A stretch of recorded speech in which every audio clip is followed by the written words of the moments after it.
Hello everyone, and welcome back to Therapy Crime Scenes, where I provide a psychological analysis of true crime scenes through the lens of a licensed professional counselor. I'm John Cordray, and today I'm exploring a case that's as chilling as it is complex. The murder of Sherry Rasmussen by Stephanie Lazarus, a Los Angeles Police Department detective. This case went unsolved for 23 years. It shocked the LAPD and the true crime world when DNA evidence revealed that one of their own was the killer. As a counselor, I'm here to analyze the mental health indicators, speculate on Lazarus' motive, and unpack the why behind a calculated crime. Before we begin, I want to offer a disclaimer here. I'm not diagnosing anyone. My analysis is purely speculative, based on publicly available case details, psychological research, and my professional experience. Nothing here substitutes for a formal mental health evaluation. Okay, so let's get started. On February 24th, 1986, 29-year-old Sherry Rasmussen, a critical care nursing director, was found dead in her California condo, shared with her husband of 3 months. Sherry had been beaten,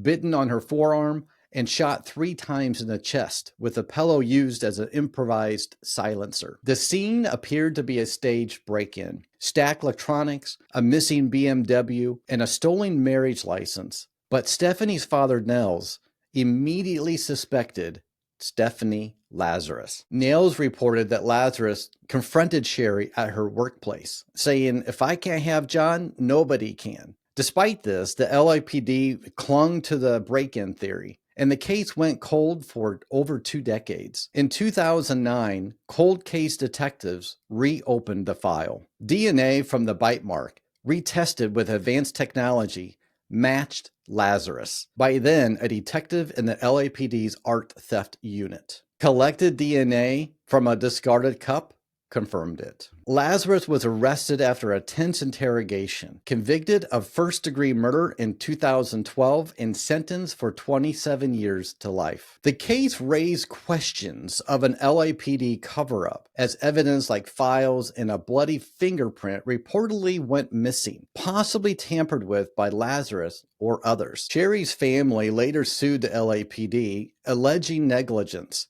and a criminalist claimed that retaliation for questioning the investigation's integrity. As a counselor, I approach cases like this by examining behavior, context, and the psychological patterns. Stephanie Lazarus was 25 at the time of the murder, a UCLA graduate and a 2-year LAPD officer who passed psychological evaluations to carry a gun. She and John Ruetten met as UCLA freshmen in 1978, forming a friends with benefits relationship that continued post-graduation. Lazarus' diary revealed deep feelings for Ruetten, but he described their relationship as casual, never considering her as his girlfriend. In 1985, Ruetten met Sherry Rasmussen, fell in love, and got engaged. Lazarus was devastated, and she begged Ruetten not to marry Sherry. This dynamic set the stage for a classic love triangle. But what drove Lazarus to murder? Let's explore the psychological factors here. Prosecutors argued that Lazarus' motive was jealousy, encapsulated in their trial statement that said, "A bite, a bullet, a gun barrel, and a broken heart." Let's unpack this a little further. Jealousy isn't just envy. It's a complex emotion that's tied to fear of loss, perceived rejection, and threats to self-esteem. Lazarus's journal entries, as noted in court, showed an intense attachment to John, likely amplified by his engagement to Sherry, a successful and attractive nurse. Sherry represented everything that Lazarus couldn't have: John's love, a ring, and a future. The confrontation at Sherry's workplace suggests possessive obsession, a hallmark of what psychologists call limerence, an involuntary, all-consuming romantic fixation. Unlike true love, limerence thrives on obstacles, like John's rejection, which fueled desperation. Lazarus may have experienced this as narcissistic injury, a blow to her self-image as desirable and in control. Her role as a police officer requiring confidence and authority could have intensified this. Losing John to Sherry wasn't just personal, it challenged her identity. The murder's brutality, bludgeoning with a vase, biting, shooting through a pillow, suggests rage, not just calculation. The bite mark in particular is primal, almost territorial, as if Lazarus was making her claim. Yet her staging of the scene as a break-in, filing a false report about a stolen gun, and evading detection for 23 years show a chilling ability to compartmentalize. This duality, emotional impulsivity paired with covert cover-up, points to complex psychological drivers. So, what mental health indicators might explain Lazarus' actions? Again, I'm not diagnosing her, but let's consider these patterns. First, emotional dysregulation.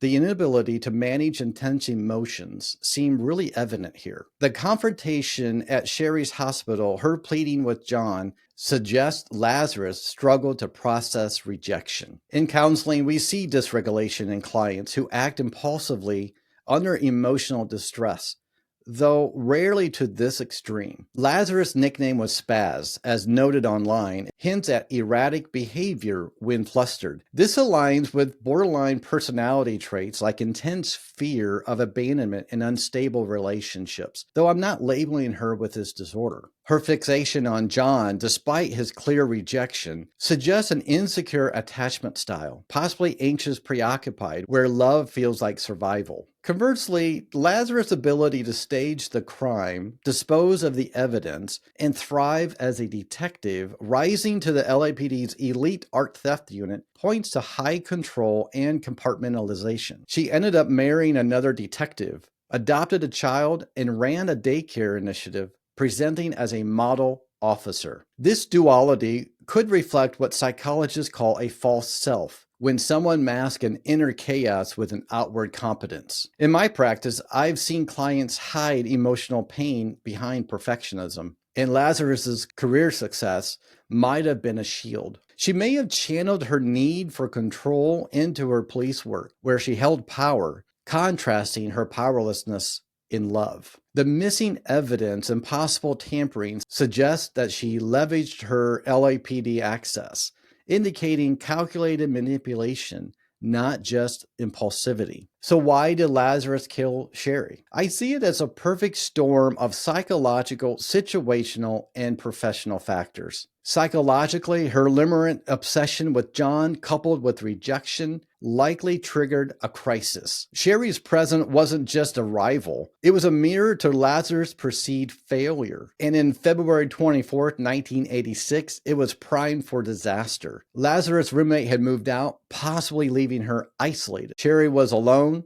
having called in sick, and the condo's front door was unlocked. A rare opportunity. Lazarus, trained in police tactics, knew how to exploit this. She brought rope to bind Sherry, used a pillow as a silencer, and staged a break-in, leveraging her LAPD skills. This wasn't a spontaneous act. It was planned, though driven by emotional chaos. Professionally, Lazarus' role as an officer gave her the means and the opportunity. Her psychological evaluation for the LAPD, which deemed her fit, suggests that she could mask red flags, a skill she used to evade suspicion. The LAPD's initial dismissal of Sherry's dad Nell's concerns and missing evidence raised questions of protectionism, though not conclusively proven. Lazarus's ability to live above the law, as one source put it, for 23 years reflects a dangerous confidence possibly fueled by her badge. In counseling, we talk about means, motive, and opportunity, and Lazarus had all three, amplified by a mind wrestling with love, loss, and control. Let's consider counter-arguments. Lazarus' defense argued that investigation was botched, pointing to untested evidence like a bloody fingerprint and a nearby break-in as proof of other suspects. They claimed the DNA evidence was circumstantial, and Lazarus denied intent, saying at her 2023 parole hearing she only meant to confront Sherry. Could this have been a crime of passion or premeditation? The rope The silencer and the staging all suggest planning. Her lack of remorse until caught, denying the crime in her 2009 interrogation and trial, undermines claims of impulsivity. As a counselor, I do question her parole hearing narrative here, as it may reflect manipulation rather than genuine regret, especially given her police training. Ethically, I must acknowledge the limits of speculation. Without providing an evaluation of Lazarus myself, I can't know her mental state in 1986. Case details like her diary or interrogation offer clues, but they're filtered through media and court records. Psychological analysis risks oversimplification, and true crime can sensualize pain. Sherry's family, John Ruetten,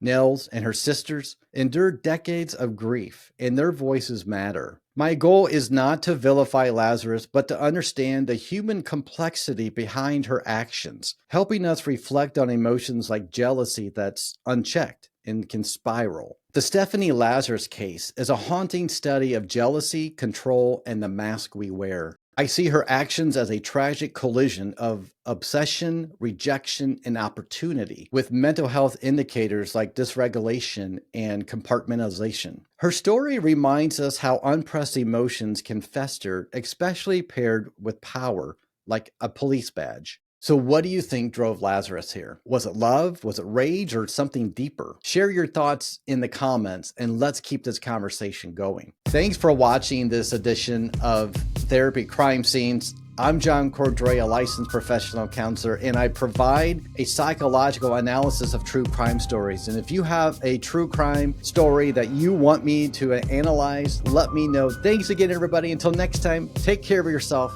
Bye-bye.